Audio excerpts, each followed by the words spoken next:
Welcome, everybody, to Inside the Cardinal Playbook. I'm Rick Cole, and our first guest today is golf coach Joel Luken, men's golf coach on an interim basis. Let's talk about how the spring has gone for golf. Well, it went fast. Did it? Very fast. We're going to start the season out at a early bird tournament in Smithville that Coach Cole, Bob Cole, our women's coach, had got together. We had a tremendously full field on men and women. And then, we got about 2 feet of snow that weekend. Yeah, well, yeah. That's been the story, hasn't it? The weather has played havoc with everybody. But golf, too? Yes, absolutely. I mean, unfortunately, that whole month of March was almost a washout. That weekend that we were supposed to have a tournament here, the men ended up going down to Drury and playing in some pretty shaky, conditions. There was water standing in all of the sand traps. It was about 40, 45 degrees, wow. Windy, rainy. Not ideal for golf by any means. Yeah. And then the whole month of March, it was just kind of a hit and a miss. You'd get a nice day where they're able to go out to Cardinal Hill and play a little bit and practice a little bit. And then you'd get 3 or 4 days of either cold weather or even snow. Right. So, right. If you could recap the season in terms of performance, who had a good spring for you, and where did you finish? We had 2 individuals who I thought personally stood out for me. Grant McNeely is a junior from Staley High School. Have really improved as the semester went on. He shot his best round, which was 1 under par in a tournament up at Purgatory at the University of Indianapolis. And then Connor O'Neill. Connor O'Neill has been kind of a consistent player for us. He is a sophomore from Washington. He usually shoots in the mid-70s. He won the Missouri Valley Invitational, which was the old Heart of America tournament we went to in April. And the 2 of them kind of, as far as play-wise, have provided some leadership for us. And we've had, we graduated 2 seniors, and then we've got 4 freshmen. Which for a golf squad of only 10, that's quite a bit. So we didn't finish up as well as we'd liked. We set goals at every tournament after playing our practice round, what we kind of thought we could shoot.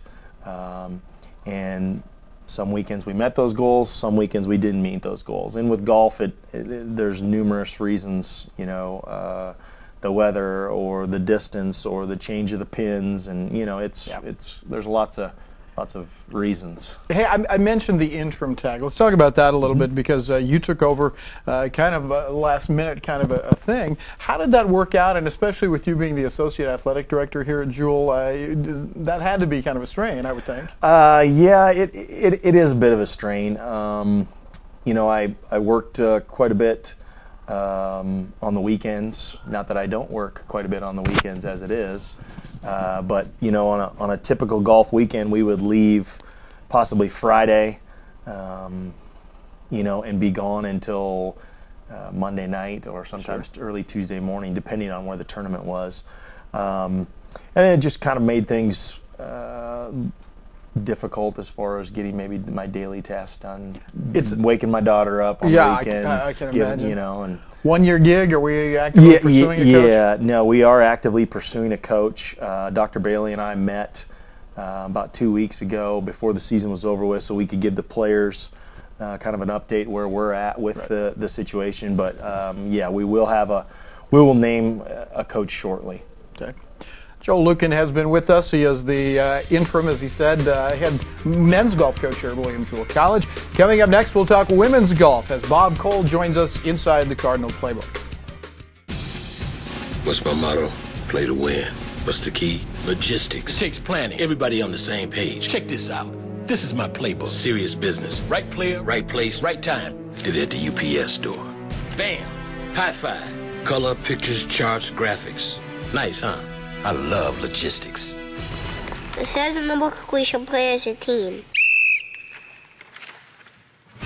Professional color printing. Now at the UPS Store. Hi, this is Kurt McCoy with Shop Local 365 KC. Shop Local 365 KC, the new home of MetroFreeStuff.com, promoting local businesses and community organizations. Find us online at www.shoplocal365kc.com. Shop Local 365 KC, the new home of MetroFreeStuff.com. Proud to support William Jewell Athletics.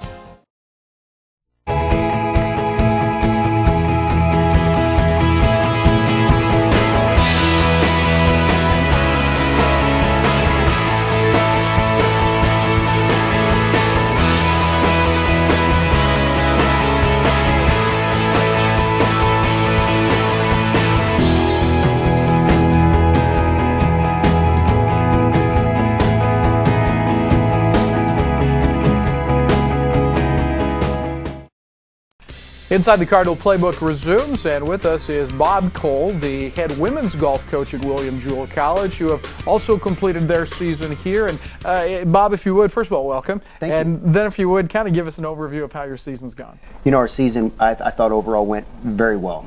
You know, we came in with a large number of freshmen, you know, incoming freshmen who presented themselves, you know, very well, being at one time ranked in the top 18 in the country. Sure. As a freshman group, as to their impact to a program. You know, heading into the fall and then into the spring, probably the biggest challenge was the weather. Everything seemed to get cramped in terms of your schedules and having to do a lot of traveling. It was much more difficult for the men, but for the women, you know, it was a little easier, but still nonetheless it presented itself with a big challenge. But overall, from a playing standpoint, I was very pleased with our progress. We continue to get better every year.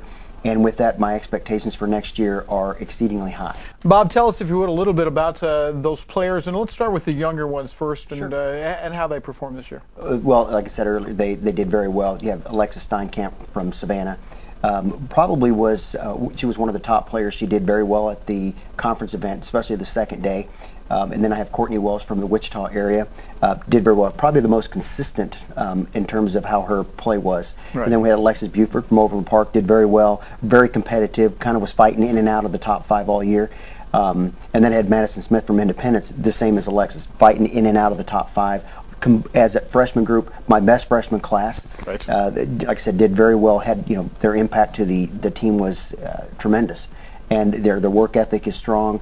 They come in as golf players. Sure. They play a lot during the summer, and so I've had a lot of other coaches from the area say, well, you really nailed one of the best recruiting classes for the area, and I did. Yeah. Well, tell us about, was there a highlight or was there one specific meet that you really felt real good about? Well, you know, this fall was better for us than the spring. You know, this year, you know, compared to other years, we finished in the top 3 in 3 events. We actually won a tournament over at the Baker University tournament over at a very tough golf course called Firekeeper, which is a little north of Topeka. And so that was probably our team highlight in terms of wins. Sure. Now, in terms of our best score, it came out of our own tournament in the fall. We set a record in terms of a team low. And then again in the conference event, we posted our second lowest score as a team. So I would say those are, you know, highlights. I think, you know, there's a lot of different tournaments that each player could say that may have been their best tournament. So kind of, you know, vacillated, you know, back and forth between a lot of different events. So, but overall, you know, I would say that the Baker event, and then probably at our own tournament, shooting our team low score. You said you're excited about next year. Do you have a schedule set yet, or is that still going to be determined? No, we do. We were able to get on top of that a lot sooner, and as a lot of other coaches were wanting to get that set. You know, we're going to start off next year with our William Jewell Fall Tune-Up, which will be September 5th and 6th, I believe. Really? And then we're waiting to hear back from Drury University. They just had a coaching change. Okay. So we are, you know, our plan is to go down there and play. UMKC, a Division I school, has asked us to return to their event. So we're looking at that tournament. We reciprocate the event with Maryville up in Northwest Missouri State, because they come to our event, we go to theirs. Okay. And so it's that Bearcat invite. We'll go there, and then we're going to look at playing in a new tournament with Truman State coming into the conference, the Bulldog invite up, and you know they're city, so we're Sure. going to go up there and play, and so I think that will conclude what we're looking at right now in the fall. We've got our eye on another event in St. Louis that we may attend as well. You have got to jump on it, haven't you? Yeah. Bob, thanks for coming in. Appreciate it. Thank you very much. Bob Cole has been our guest inside the Cardinal Playbook, and we're back with more following this. So, I'm my own man. I can work from home. I can make meetings, I can make deadlines, I can make proposals, I can remember birthdays, I can entertain clients, I can pay for lunch. Yeah, I can do it 2 o'clock, 3 o'clock, 3:15, I can do anything. Done, on it, yes, taken care of. 50 two-sided bound color presentations by tomorrow, I can do that. How do I do that?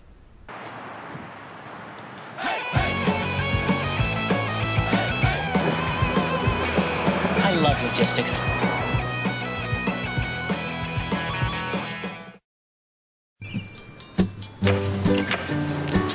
At Shelter Insurance, we're people who know that the first love of your life I need you to take the screws off. might have been made of steel. Thank you.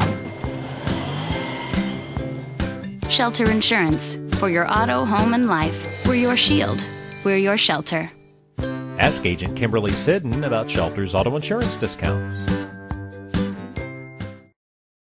My name is Jesse Limeculer, CEO of Belvoir Winery, 110 years in the making. We do a lot of events, baby showers, wedding showers, anniversaries, birthdays, and weddings. The building itself that the winery is in was an orphan's home and a poor home. The other buildings were nursing homes, and then the last building on the end was an old hospital. It was the only hospital in the Northland for about 35 years.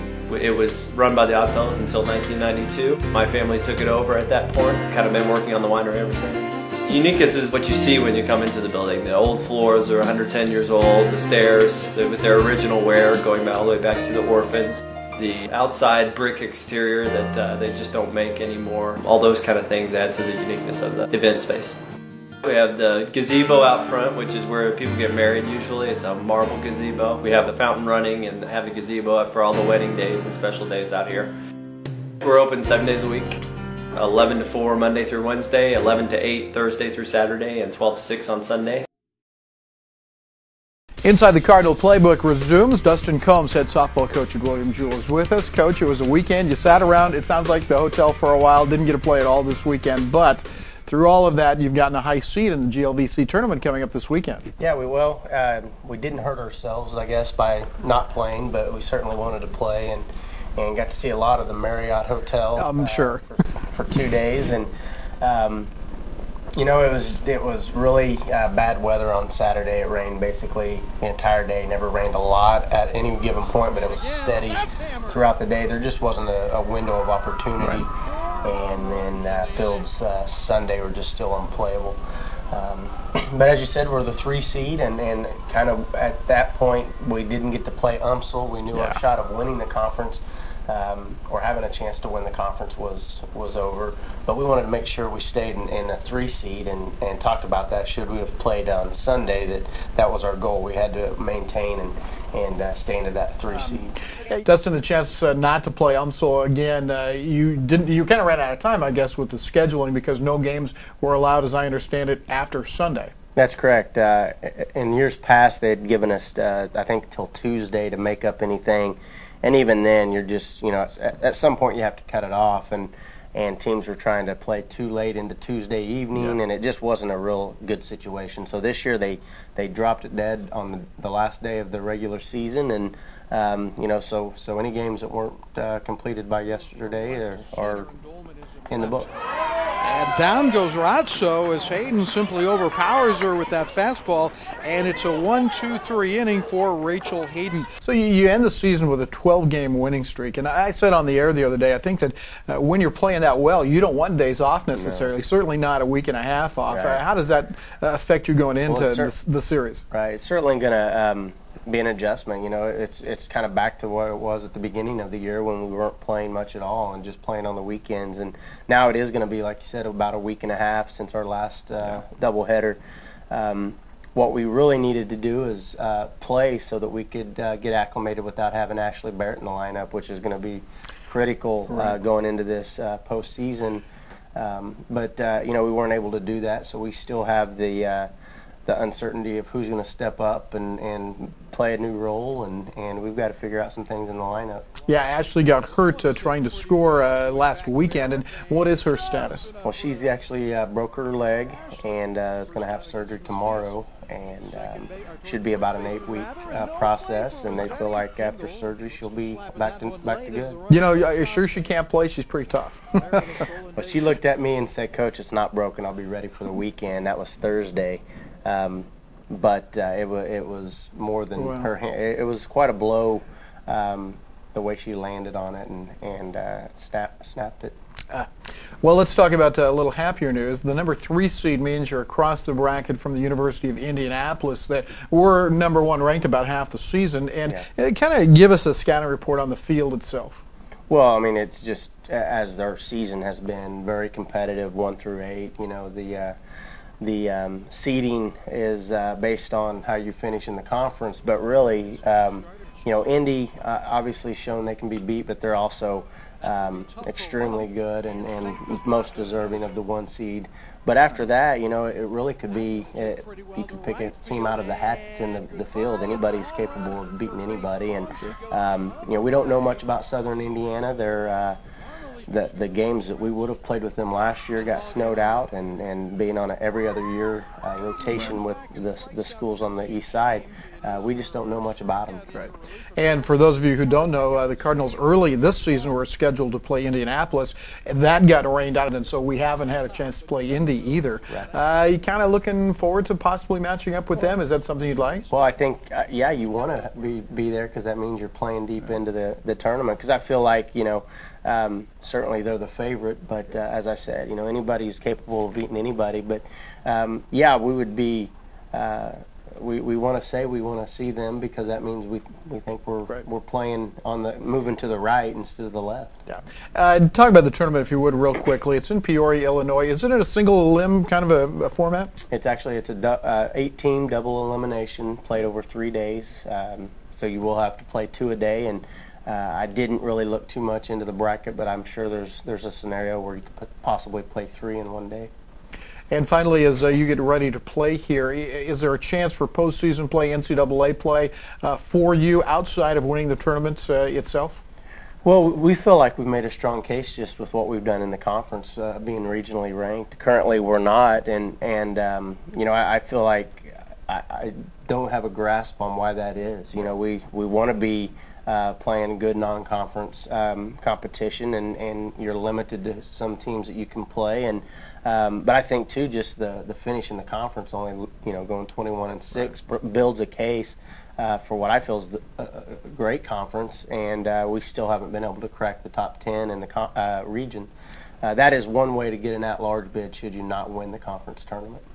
Couple of final things. The Cardinals have won 30 games this year, and Dustin, on the final day of the regular season, I believe it was, won his 200th game here at William Jewell. Congratulations on that. Thank you, Rick. Dustin Combs, head softball coach, has been our guest. We're back with more Inside the Cardinal Playbook after this.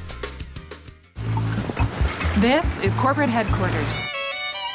As you can see, I have a unique business. How do I compete with the big boys? Got this fancy business address, a marketing department, distribution center, got a great team, even a cafeteria. That's mine. From packing and shipping to printing and mailbox services, come into the UPS store for everything a small business needs. I love logistics. Popped and past the third baseman.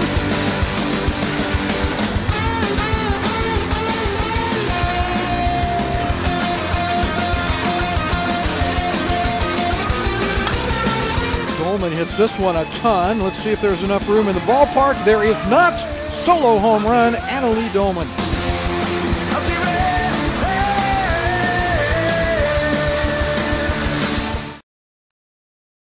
Sometimes happy marriages fall apart, and divorce is the only way out. At a time like this, you need an attorney who will listen to you and will work for you. I'm Stephanie Shutt, and I understand that divorce can be hard for anyone, and I know the importance of a fair settlement. The decisions that are made now will affect the future happiness and well-being of you and your family. At Costello and Farah, we will fight for you. Call or visit 505-HELP and let me help you. Tom Eisenhower now joins us inside the Cardinal Playbook, the head track and field coach at William Jewell College. You went to Southern Missouri this weekend, had great weather. Can you give us just kind of an overview of how that meet went in general? Yeah, it was a great meet. To clarify, we actually didn't have great weather. Oh, okay. You know, I think it was about the same as it was here in Liberty. Wet, a little breezy, but... That's not great weather for track? No. You know, but that being said, we had some great performances. Again, at the end of the day, you know, we had 12 to 15 personal bests, another 5 or so season bests, and that's what you want. Sure. I mean, here we are a week before the conference championships. You know, we want to be running our best. We want to be putting up our best marks in the field events, and we're doing that. So, you know, as a coach, want to make sure we didn't do it too soon. We've still got some to go this weekend, but I'm pretty confident that we're doing the right thing. And Tom, if you would, we need to take time and recognize some of your seniors that have been so good for you. I know you introduced them at the Darrell Gorley Open, but could you talk about them a little bit now? Absolutely, I'd love to. You know, it's a great group. We've got 10 seniors, 10 of them. Like I said, it's always a joy when they will be a part of your program for 4 years, and it's exciting to hear about all the things that they're doing after graduation. Most of them already have careers lined up, and so that's an exciting thing. The first one is Lucas Deegan. Lucas is a javelin thrower for us. He actually walked on as a freshman, and he's steadily progressed over the years and has been a great contributor for us at the conference meet. He's one of those guys who you don't hear much about, but he motivates other people on the team. He works hard, always does everything he needs to, and is always willing to put himself aside for the benefit of the team. And so we'll be sad to see him go. And then usually attached to Lucas's side is Clint Edier. We've discussed Clint Edier a couple times, but you know, he's been a national qualifier for us basically the last 3 years. First 2 years in the NAI, and then hit the qualifying mark last year for Division II. However, didn't get to compete in the national championships because of our probationary year, but you know, we're looking for him to hit the mark again this year, hopefully this week at the conference meet, and maybe he'll get up high enough on the list and get to go. Troy Fletcher is current conference champion, reigning conference champion in the outdoor discus throw, and I know we've discussed him quite a bit, and he also played football here and was, I think, a pretty big part of the Cardinal defense here. And then Kyle Gillette has been part of our record-setting 4x400 meter relay team for the men, and strong 800-meter runner for us. Probably in the top 5 list all-time at William Jewell. So great guy. He's going on to med school, and so a bright guy, and we'll miss him as well. Josue Villarreal, another guy in the healthcare profession. He is graduating from our nursing program, hit a personal best of 4:06 in the 1500 meter at the Dewey All Good Invitational. He's been a member of our cross-country team, and again, we'll be expect him to go a little bit faster. I know he's trying to break 4 minutes, and hopefully we'll do it here at the GLVC meet. And Brett Whistler, another thrower for us. You know, he's our only lefty on the men's team, and so at first it'll throw you off when you watch him throw, because you say, man, that guy's doing everything backwards. But you know, he's a great student. Actually recently engaged, and so he's got an exciting chapter of his life that he'll be starting after graduation. And then on the women's side, we've got 4 women. Jessica Morey, who we've talked quite a bit about, pole vaulter and a current school record holder in the indoor and the outdoor events, and also reigning conference champion in the indoor and the outdoor meet. And so she'll look to repeat at the outdoor meet, and then also try to earn her spot. She's hit the provisional mark, but we'd like to see her higher up on the list to try to make the cut for the national meet. Jess Connery, standout cross-country runner, also school record holder in several events, cross-country and track and field. She was named the, well, I can't think of the award, but she earned one of the prestigious awards here in the fall, and basically kind of a Female Athlete of the Year award. Shelby Petts is another gal who you don't really hear much about, but she's been an integral part of our 4x400 meter relay team as part of both school records. Has been running in the 800 meter for us this year, and so we're excited to see how she does here at the conference meet. And then last but not least is Sarah Stadnick. You know, she's the indoor conference champion in the women's weight throw, and is looking to break the school record in the women's hammer throw. So. Well, let's talk about the GLVC then. Last year, I believe it was 3 individuals won GLVC titles, and Brittany Riley won 2 herself. This year, you've been there for a year now. That's certainly got to help some of those athletes.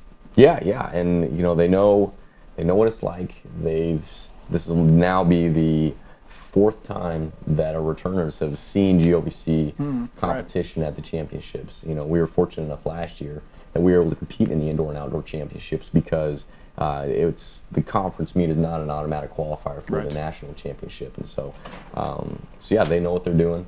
They've been there. They know what to expect. They know what teams have what athletes, and they're really good at looking at performance lists. I mean, they study their opponents, and they know what they need to do in order to be successful. Before we let you go, give us the dates and the location for the GLVC. It'll be in Romeoville, Illinois, which is where Lewis University is, and it'll be this Friday and Saturday, which is May 3rd and 4th. I believe it's May 3rd and 4th. Right. Yeah, days kind of run together. Yeah. But I know it says Friday and Saturday. Friday and Saturday sounds right. Well, the best of luck at the GLVCs coming up this weekend. Thanks, Rick. Thanks for having me. Tom Eisenhower has been our guest inside the Cardinal Playbook, and we're back with more after this. I'm going to change the world. I've got computers, I've got financing, I've got clients. I've got a business plan. I have VC money. I've got a game-changing idea. I've given myself room to grow. We're dangerous. Very dangerous. This is only the beginning. I'm going to own the future. There's just one problem. I don't know how to print this. Professional printing. Help?